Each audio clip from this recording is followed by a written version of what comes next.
Hello there. Today is a good day to be a Genshin fan. At the time of recording, we just received the trailer for Krai, and a majority of characters that we as the player base have been waiting for a long time finally got revealed. These characters being Alice, Varka, Columbina. We finally saw what happened to the male Durin. And in addition to that, some of the arbiters of the Heavenly Principles got revealed in a previous trailer, and now we know they're eventually going to be playable one day. Hell, we even have answers to some of the biggest questions in Genshin's history. We now know who the Moon Maiden is. We now know where the importance of the Blessing of the Welkin Moon, which has literally been the game's premium pass, is coming from. And starting in version 6.0, we are finally going to see what this region is. But as we all know, with a new region comes a new meta, and I love talking about potential metas before the region comes out, so I can look back on it later and talk about how unbelievably wrong I was. That being said, the information we have right now is currently very sparse, but we do have enough information to make a couple educated guesses on what is going to happen going into Krai. First things first, we need to take note of the units that come out before a region's new release. Ever since version 1.0, there has always been some character in the game that seems, well, there's no other word to say other than useless, because the majority of these characters that come out at the end of their cycle seem to have no applicable use case scenario. We saw this in version 1.6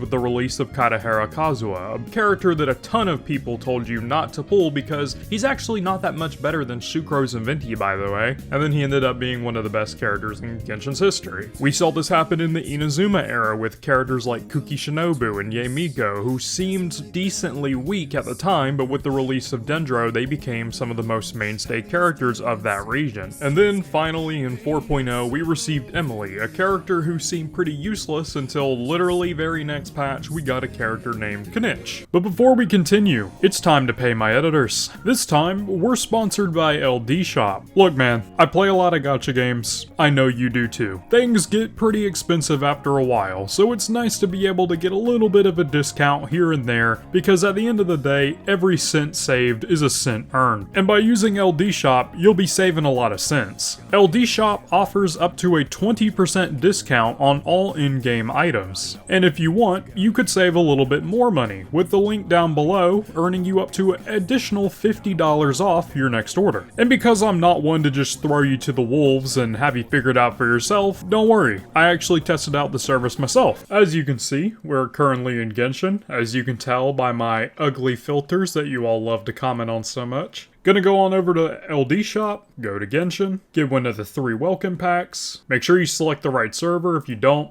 there's nothing you can do for you. Put in the ID.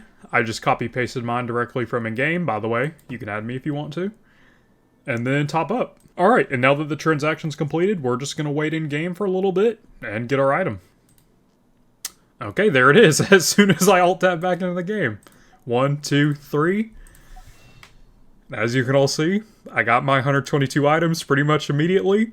And yeah. I mean, that's pretty much it. So there you go. Save yourself some money, use the link in the description, really helps support the channel. That all being said, let's get back into the video. Now we're starting to see the same trend apply in Genshin's version 5.8 update, where we're receiving a new character named Inefa. At the time of recording, a lot of theory crafters are claiming that Inefa isn't going to be that good, and they're not entirely wrong. At the time of recording, Inefa is essentially just a buff to Electro Charge, and also a buff to Elemental Mastery. She makes use of an entirely new mechanic that we haven't seen before called the Lunar Electro Charge system. This is an entirely new mechanic with an entirely new reaction. Essentially, it takes the Electro Charge, slaps a fancy little crimson number on it, and lets you crit. This means that Inefa is one of the most powerful electric units in the game at the time of recording, because she is the only one who can buff Electro Charge as well as making it to where her reaction can crit. The name of the reaction is also very interesting. The Lunar Electro Charge reaction. We know that Krai has a lot of elements tied into the moon. It is brought up repeatedly throughout the entirety of the trailers we have seen so far. This tells me that the next region's gimmick is going to be the lunar reaction system, which would make sense because every new region has brought with it a new gimmick. We saw the ER system in Inazuma, we saw Dendro in Sumeru, we saw the HP system as well as the Bloodlust system in Fontaine, we got the Night Soul system in Natlan, and now we're going to get the lunar reactions. And while at the time of recording we don't know exactly what lunar reactions are going to be, based off of context clues and what we currently know, it's likely just going to be a juiced up version of the currently embedded reaction system in Genshin's game. And that would make sense, because Genshin's elements is one of its biggest key points. A lot of players play specifically for the elemental reaction system. However, I would say since the release of Fontaine, it has really fallen out of the meta. And that mostly just has to do with how Genshin power creep has been. It was very slow and methodical for the first 3 years, but the second Fontaine rolled out, their last given fuck flew out the window. Nowadays, it's much more efficient to build a unit just for their own personal damage, because the elemental reaction system has a hard line limit on what its highest damage potential can be. You can only stack so much elemental mastery realistically, and outside of very specific handful of characters, there's really no way to buff it directly. It's the reason why overload teams, which used to be Fischl Zhangling with a shit ton of elemental mastery, aren't really the meta anymore. Now you just want to bring in a overload DPS like Cloren or, I don't know, maybe Varessa, and then bring in 2 electric characters and then Chevrus so you can get the Breath Shred bonus. Like, there's really no reason to scale up elemental mastery anymore, because at the end of the day, the enemy health pool scales as high as it does, and we don't really get anything to contend with that. And what does that mean for the future? Well, unfortunately what it means is, if you want to make use of elemental reactions again, you are going to need to pull these characters. It was recently confirmed in the dev livestream that the lunar reaction system is going to be the gimmick of the new region. We know this for a fact. And with the reveal of all the Krai characters, we can notice very quickly that every single one of them, for the most part, have a unique vision and a unique elemental affinity. So if you want to make use of the new elemental reactions and actually get some value out of an old dying system, then you are going to have to pull these new units. If you want to use Swirl as a DPS, well, you better be ready to pull Varka. If you want to use Cryo, you better get ready to pull Durin. If you want to use Electro Charge, Anetha is right there, and I'm sure that Electric Lantern guy is probably going to be an overload character. With the Lunar Moon Maiden, we also know that Melt is going to be a thing. Unfortunately, that's just the way Genshin has been recently. And I can understand why some people would be disappointed by that. A lot of people seem to be very upset by the fact that you're going to have to pull new characters in order to make these older elemental reactions better. And to that I say, yeah, it is very upsetting. However, this is nothing new. Y'all remember when they buffed Geo back in Inazuma? And if you didn't have a C6 Goro, it was basically useless. Do y'all remember when they buffed Electro with a 4-star C6 in the form of Kujo Sara? Y'all remember when Anemo got its first major DPS buff for the first time in 2 years, and the only way you would get any actual value out of it was if you had Farzan at C6? What about Chevrus and Overload? Hell, and it's not even limited to the 4-stars anymore. Cryo's been clinging to their 5-star support since version 2.3 with the release of Shenhe, and now with the release of Escoffier. This is nothing new. This has been in the game for ages and ages and ages, and it's likely not going away, which is why when I recently made my video talking about Mihoyo and their gimmicks, that I warned players that yeah, this is likely going to happen for the rest of the game's future. They struck gold with Star Rail. This was the first game they made where I saw this mechanic becoming a thing. They will introduce an entirely new system. Characters from that region that follow that system will then release to further buff the system. Once you collect all of the pieces of Exodia, you will be able to destroy all the content in the game for about 2 patches, and then the very next patch, you're going to be stuck with a new system. Congratulations, get used to it, pull the new characters, spend your money. That's just the way it is. There's really no getting around it. At the end of the day, you're playing a gacha game. I will say, however, this particular system is a little concerning. With the release of former regions like Natlan and Fontaine, the systems that the characters have been released in were mostly self-containing. With the exception of a couple of supports like Farina and Zelnin, a majority of the characters that released within their region wanted to be played with other characters from their region, which contained this own self-isolating meta of sorts, where a majority of units were able to compete very strongly with their alternatives. This will not be the case in Krai, because at the end of the day, a majority of the units that are releasing throughout this region's lineup are going to be exclusive elemental reaction buffers for their element. If a character comes out in Krai that buffs the vape reaction, that is going to be a buff to D-loop. You are going to want that character on your D-loop. If a character comes out that buffs the swirl reaction, for example, you're going to want that character on your pyro amplification. Any DPS or any support that gets benefit from elemental reactions, which which is a majority of units in the game, are going to want their Nod-Krai counterpart, and that creates a very problematic meta, because this isn't self-isolated. It's not like Super Break and Star Rail, where the characters play off of each other and don't really function well in other teams, or HP scalers in the new Amphorius region, or hell, even Night Soul and Genshin. These are self-contained metas that only apply to their own region, and Nod-Krai is looking to break that effect, which does set a very problematic future, because some of the moves they've been making recently are a little questionable, but at the end of the day, there's really nothing we can do about it once they've made up their mind. Community outroar is a little lacking, to say the very least. But at the end of the day, I think the characters are cool. I think the system is cool. I'm going to enjoy the region more likely than not. It's been a long time since I've been hyped for a new region in Genshin. So that all being said, ladies and gentlemen, if you're excited for Nod-Krai, let me know. If you're worried for Nod-Krai, yell at me in the comments. But that all being said, like, comment, subscribe. See you in the next one. Peace, peace.